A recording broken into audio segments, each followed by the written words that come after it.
Kitchen एक ऐसी जगह है जहाँ पर हम होम मेकर का दिन का तकरीबन ज़्यादा हिस्सा किचन में ही गुजरता है। और इस बढ़ती गर्मी में अगर किचन प्रॉपर क्लीन नहीं है ना तो आपका काम करने का दिल नहीं करता और गर्मी का ज़्यादा एहसास होता है। आज किचन को नीट क्लीन और ऑर्गेनाइज करने का ऐसा तरीका बताऊंगी कि अगर एक बार आपने ये कर लिया तो आपका पूरा महीना बड़े ही आराम और सुकून से गुजर जाएगा। तो ऐसी क्या चीज़ें हैं जिनका हमें डीप क्लीनिंग करते हुए ख्याल रखना चाहिए, आज की वीडियो में यही आपके साथ शेयर करूँगी। Without wasting any time let's get started today's vlog. बिस्मिल्लाहिर्रहमानिर्रहीम। अस्सलाम वालेकुम। कैसे हैं आप सब लोग? आई होप आप सब लोग ठीक होंगे। अल्हम्दुलिल्लाह मैं भी बिल्कुल ठीक हूँ। अच्छा, दावत के बाद ना 2 दिन की एक किस्म की छुट्टी थी और जब भी कोई भी किसी भी एरिया का डीप क्लीनिंग आपने करना हो, चाहे वो आपके घर का कोई कमरा है, चाहे किचन है या कोई भी हिस्सा है, तो आप उससे पहले 1 या 2 दिन का ब्रेक लाजमी लिया करें। अब जैसे मुझे ऑटोमेटिकली आपको पता है मुहर्रम की छुट्टियाँ बन गई थी, जिसकी वजह से मैंने सोचा कि अब मुझे ना किचन को अच्छे से डीप क्लीन करना है, neat and clean and organize करना है। तो आज कुछ टिप्स एंड ट्रिक्स शेयर करूंगी कि जब भी आपने डीप क्लीनिंग करनी हो ना किसी एरिया की, तो एक दिन पहले उसको प्लान कर लिया करें कि भाई आपने नेक्स्ट डे अपना माइंड फ्रेश करके इसकी क्लीनिंग स्टार्ट करनी है। किचन की डीप क्लीनिंग करते हुए हमेशा ये बात याद रखा करें कि 4 ग्रुप्स में इसकी डीप क्लीनिंग को डिवाइड किया, यानी कि keep, clean, donate and recycle. इससे आपको इस बात का अंदाज़ा हो जाएगा कि क्या चीज़ आपने रखनी है, क्या चीज़ दोबारा इस्तेमाल हो सकती है, क्या चीज़ आपने डोनेट करनी है और किस चीज़ को आपने वेस्ट करना है। तो सबसे पहले तो जी मैंने क्या किया था कि मैंने अपनी जो स्लैब थी वो सारी क्लियर कर ली थी। उसके बाद मेरी ये ट्रॉली मैंने किचन में रखी है और इसके ऊपर कुछ ना कुछ मेडिसन्स और जो है ना रोटी वाले रुमाल, वो बहुत ज़्यादा एक बल्क में पड़े होते हैं, डेली रूटीन के यूजेस से ज़्यादा होते हैं। तो सबसे पहले मैंने सोचा कि मैं इसको क्लीन करती हूँ। उसको मैंने अपना जो भी होता है ना डिश वॉशर वाला स्कॉच ब्राइट, उसी से मैंने लिया और इसको मैंने साफ़ कर दिया। अच्छा, उसके बाद हमारे पास KFC की इस तरह से ना आते हैं जब भी आप ऑर्डर करते हो, तो इसको मैंने ना दोबारा से यूज़ करने के लिए एक बॉक्स सा बना लिया था। और जो भी मेडिसिन किचन में पड़ी हुई थी ना लाइक मेरे डिस्पेंसर के पास, क्योंकि खाने में थोड़ा सा याद भी रहता है और ईजी भी रहता है, तो इस वजह से ना उनको मैंने इसमें रख दिया। तो बाकी जितनी मेरी यूज़ की चीज़ें थी ना, लाइक रोटी वाले नैपकिन्स हैं, वो मैंने यहाँ पर रख लिए थे, और जो भी रोटी के लिए बास्केट्स वगैरह यूज़ होती हैं उनको मैंने इसके ऊपर रख लिया था, ताकि हैंडी भी हो जाए और क्लियर भी हो जाए और डेली रूटीन में ना इसकी, ताकि इसको डस्ट कर सकें, डस्ट फ्री कर सकें। उसके बाद जी मैंने स्लैब को प्रॉपर नीट एंड क्लीन तरीके से ना साफ़ कर लिया था, क्योंकि अगर ये स्लैब क्लियर नहीं होती ना तो मैं जितनी भी ऊड़ गुबाड़ बना हुआ था उसकी सफाई शुरू कर देती ना, तो मुझे बिल्कुल समझ नहीं आता कि मैं किस कॉर्नर से शुरू करूँ और किस कॉर्नर पर ख़त्म करूँ। तो सबसे पहले मेरी कोशिश डेली रूटीन में भी यही होती है कि मैं अपने जो है ना स्लैब को पहले क्लियर करके सारे बर्तन सिंक में रखूँ और जो भी ट्रैश है उसको मैं हाली करूँ और उसको जो है कोई भी शॉपर ले लेती हूँ, कोई भी बिन ले लेती हूँ, उसमें फेंकूँ और फिर उसके बाद जो अपना काम स्टार्ट करूँ डिश वॉशिंग का। अच्छा, फिर जी मेडिसिन जिस तरह हमारे किचन में बहुत सारी पड़ी होती हैं, इनको मैंने उठाया, समेटा, क्योंकि डीप क्लीनिंग का मतलब होता है हर कोना साफ़ करना है आपने, किचन का है या कोई भी एरिया आप कर रहे हो। तो मेडिसिन को मैंने फ्रिज में लगा दिया था, जहाँ पे और भी मैंने एक रैक रखा हुआ है जहाँ पे मैंने मेडिसिन रखी हैं। उसके बाद जो भी आपके पास एम्प्टी जो है ना बॉक्सेस वगैरह होते हैं उनको आप रीफ़िल कर लिया करें कोई भी क्लीनिंग करने से पहले। रीफ़िल से ये होगा कि जो मेरे पास बची कुची ग्रॉसरी होगी वो मेरे माइंड में भी रहेगी और फिर मैं उसको भी अच्छे से समेट लूँगी। अच्छा, आजकल गर्मी में बहुत ज़्यादा कॉकरोचेस हैं, तो आपके पास ये वाला इंसेक्ट किलर जो स्प्रे है ये होना बहुत ज़रूरी है। मतलब कि अगर रात को आप लाइट ऑफ करके जब जाते हो ना किचन की क्लीनिंग करके, तो आप यकीन माने कि इतने शदीद कोई कॉकरोचेज़ होते हैं। और मुझे लगता है, जो मुझे जहाँ तक अंदाज़ा हुआ है, कि कोई भी गीला बर्तन या कोई भी इस तरह की गीली चीज़ आप कैबिनेट्स में रखते हो ना, तो उससे मुझे लगता है कि इनकी ग्रोथ को ज़्यादा जो है ना वो समझ लें इनकी ग्रोथ में ज़्यादा इजाफा होता है। तो यहाँ पे जी जहाँ पे मैंने ग्रॉसरी जिस एरिया में रखी है उसको मैंने पहले अच्छे से साफ़ किया, कपड़े के साथ डस्ट फ्री किया।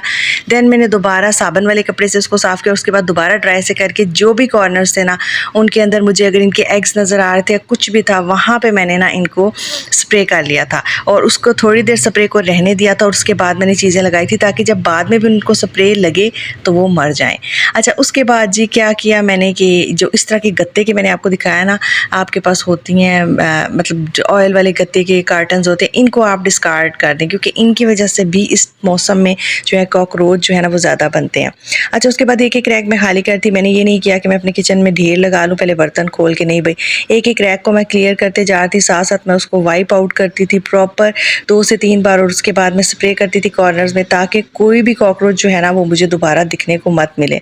इतनी जल्दी इतनी आसानी से तो ये ख़त्म नहीं होते, लेकिन मैंने इसीलिए स्प्रे किया था ताकि डेली रूटीन में बर्तन आगे से हटा के ना उनको मैंने ऑर्गेनाइज़ कर लिया था और डेली में कपड़ा लगा लूँगी तो मेरे लिए पूरा महीना जो है ना वो आसानी से गुजर जाएगा। पूरा महीना चलो ना भी गुजरे, एटलीस्ट 15 दिन तो अच्छे से ही गुजरते हैं।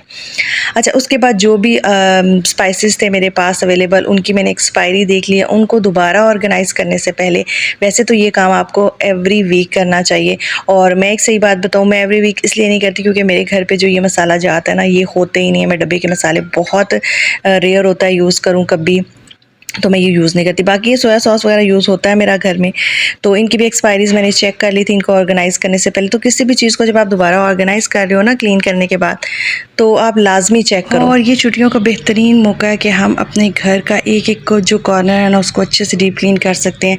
नो डाउट गर्मी बहुत है, लेकिन किसी ना किसी काम में अगर आप अपने आप को बिज़ी रखते हो ना, तो थोड़ा बहुत गर्मी का भी एहसास आपको नहीं होता। और एक सही बात बताऊँ तो ज़ाहिर सी बात है, गर्मी का होना भी बहुत ज़रूरी है। बहुत से ऐसे जर्म्स होते हैं हमारी बॉडी में, बहुत सी ऐसी बीमारियां होती हैं, और बहुत सी ऐसी चीज़ें, जैसे अब सर्दियों में हमें स्वेटिंग नहीं होती, तो स्वेटिंग का होना भी बहुत ज़रूरी है हमारी सेहत के लिए, अच्छी सेहत के लिए।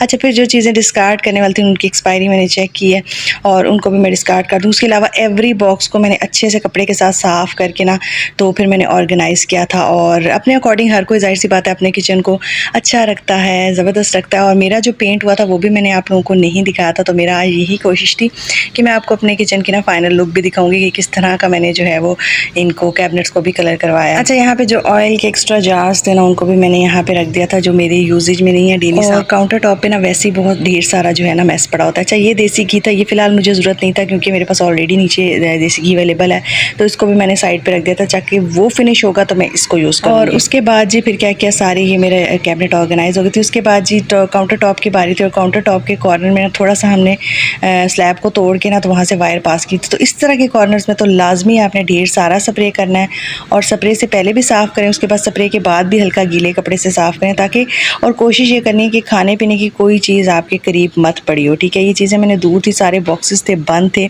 तो इस वजह से मेरे लिए थोड़ा सा ईजी था। बस जी, यहाँ इनके अंदर भी मैंने नया जो है ना, जो कपड़ा टाइप शॉपर्स होते हैं वो लगाया था कटिंग करके। ये सारी चीज़ें मेरी जी डिस्कार्ड करने वाली थी, और इनको अब मैं फेंक दूँगी। उसके बाद जी आ जाती है स्टोव की क्लीनिंग। ये तो मोस्ट इंपॉर्टेंट डेली रूटीन में होती है, इसको जितना साफ़ करें उतना कम है। और जब तक साफ़ नहीं होता ना, हम होम मेकर को खाना पकाने का मज़ा भी नहीं आता, और हम जो कंटेंट क्रिएटर होते हैं हमारे लिए तो वैसे भी बहुत ज़रूरी है, क्योंकि बहुत सारी रेसिपीज़, बहुत सारी चीज़ें होती हैं जो ज़्यादातर हमारे किचन से ही जा रही होती हैं आप तक। तो किचन जब तक साफ़ नहीं होगा, अच्छा नहीं होगा ना, प्रेजेंटेबल नहीं दिखेगा, तो फिर कोई, मुझे लगता है कि किसी दूसरे को भी अच्छा नहीं लगे। बस जी, फिर लास्ट में मैंने बर्तन धोए थे। अब मेरी सिंक धोने की बारी थी, क्योंकि सिंक को मैं प्रॉपर क्लीन करती हूँ और ज़बरदस्त सा कर देती हूँ। और फिर क्लीन हो गया था जी मेरा सिंक भी।